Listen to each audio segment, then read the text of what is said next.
Elon Musk quotes, "When something is important enough, you do it even if the odds are not in your favor."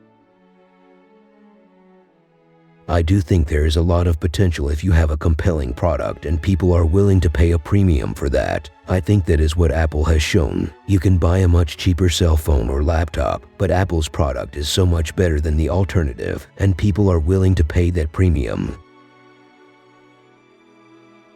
What makes innovative thinking happen? I think it's really a mindset. You have to decide.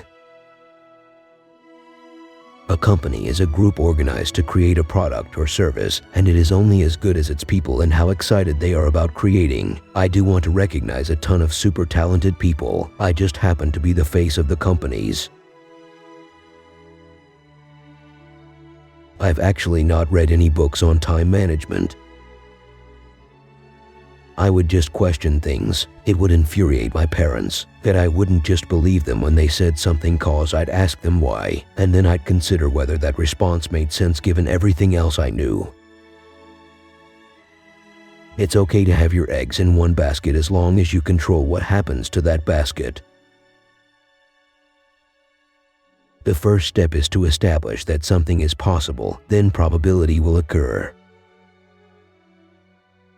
My biggest mistake is probably weighing too much on someone's talent and not someone's personality. I think it matters whether someone has a good heart.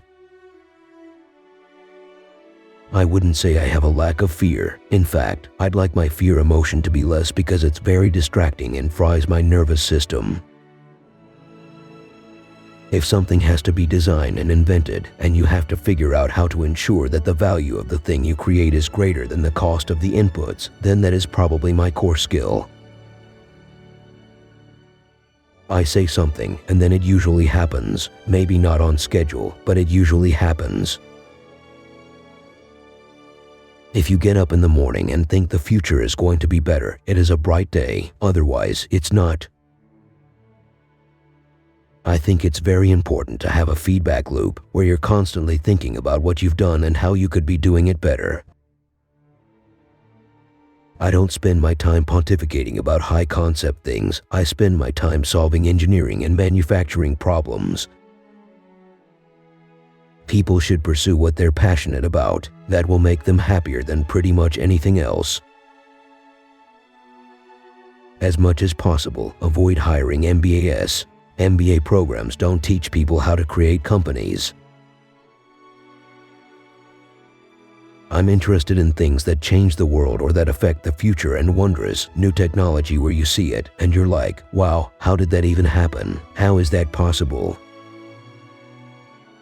Brand is just a perception, and perception will match reality over time. Sometimes it will be ahead, other times it will be behind, but brand is simply a collective impression some have about a product.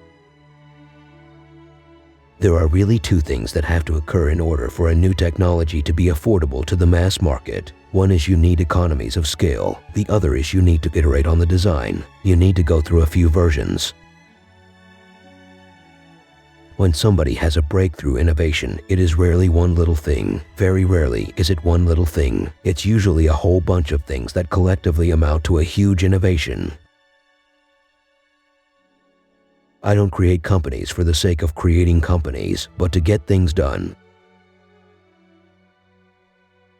If you're trying to create a company, it's like baking a cake. You have to have all the ingredients in the right proportion.